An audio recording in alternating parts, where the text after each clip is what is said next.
What's going on, YouTube? I'll go ahead and do a quick walk around of the TSX you guys have been seeing on the channel. So from there, let's get right into it. So motor wise, it's a 07 TSX. So I have the uprated block and head. So it has a 50-degree VTC. We did a ported Type S oil pump. We retimed the entire motor, new timing chain, new guides, new tensioners, the whole 9 yards. I have a ported Rrc Intake Manifold that I had done by SBS. Stock actually, throttle body is perfect for the Rrc in stock form. You know, you don't have to worry about having to upgrade or anything along those lines. The 06s and up are 64 mil, which is a perfect bore for the manifold. From there, I have a webinar header down in the back. I don't know if you guys can really see. And while we're down there, mounting wise, I have Vibratechnics front and rear mount. So they're billet steel with the rubbered insert. NVH doesn't really increase all that much. Vibration when I first got them in was a little extreme, but over the course of, you know, daily driving the car, after a couple weeks, it ended up actually settling quite nicely. So I barely get any vibration other than what I feel in the steering wheel, but that also contributes to the oil pump. From there, I have RDX injectors with rye wire clips, radium fuel rail. The intake is just a simple cold air intake that I made myself that goes all the way down behind this cover. So I live in Florida and it rains, unfortunately, a lot. So I like to keep this cover on whenever it looks like it's going to rain, and that way I'll take it off whenever I'm racing or I'm down at the track.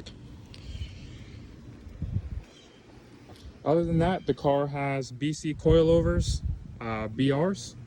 I have K-Tune front camber kits and SPC rear camber kits. The car has Mugen OEM visors. These were actually very hard to find.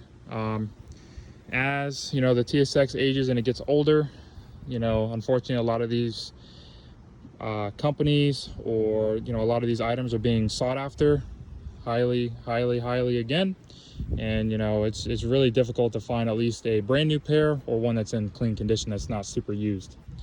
From there, a lot of people have been asking me what wheels these are. So these are Rrc 57 CRs. They're 17x9 plus 35 offset, wrapped in a 235/45 Evo 2s by Hankook. From there, interior wise is very basic. Still OEM seats in the front, OEM steering wheel. The only thing that I have changed is the shift knob. So this one here I ended up getting from Heel Toe. I will try to put the link in the description. I cannot remember on top of my head the name of this one, but I think it feels 10 times better than the OEM knob. It's weighted and you know, it's perfect. It's not ridiculous, you know, it feels nice in the hand. The other thing that I did do is I installed a wideband. Reason being is for tuning purposes. It's very important to monitor your AFRs. You know, if you're down at the track and you lean out, you know, you can easily get off the throttle or anything before you do any damage to the motor.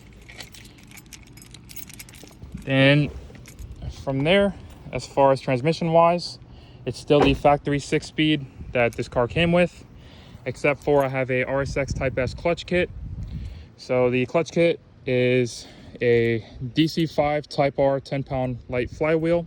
I have the RSX pressure plate, OEM TSX throwout bearing, and the clutch itself is a stage 1 Exetti. Other than that, I mean, the car just has a little bit of cosmetic stuff. We already went over the visors. The last thing I do want to talk about is just the license plate bolts. So these are also Mugen. They're also getting harder to find. So definitely, if you do end up finding them, I would scoop them as quick as you can, depending on price wise. I bought these for about 30 bucks about 2 years ago. And as you can see, you know, they haven't changed color, they haven't corroded or anything, so they're awesome quality. Exhaust wise, the car has a custom single exit 3-inch. It's full 3 all the way from the header back. It's got a thermal R&D resonator as well as muffler. So the car actually is very quiet for a 3-inch, and I've seen gains all over when I went to the dyno and upgraded from the 2.36 that I had from Skunk. Other than that, I think I covered just about everything that is done with the car. The future plans of the car is I will end up going with a built motor.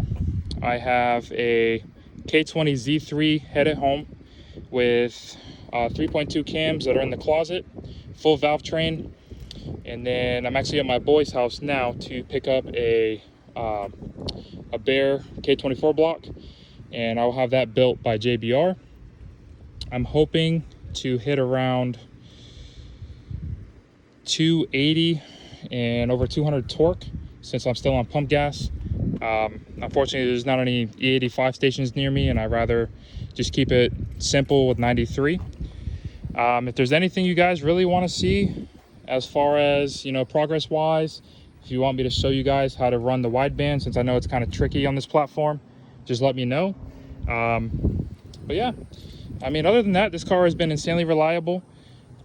Training work is going to be done here soon. The bearings on this car are starting to go, but you know, it's to be expected with 192,000 miles on this car.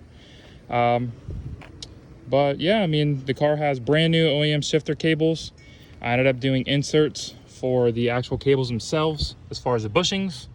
So bushing wise, I have the Hybrid Racing steel bushings with OEM TSX cables. As far as the shifter box, it's still stock, but I did do shifter based bushings, and it helped out a ton. But the car does have a EM2 master slave for the clutch, and then as far as the slave wise, it's just a regular TSX. But just let me know, guys, what you guys would love to see, and from there I'll update you guys here soon.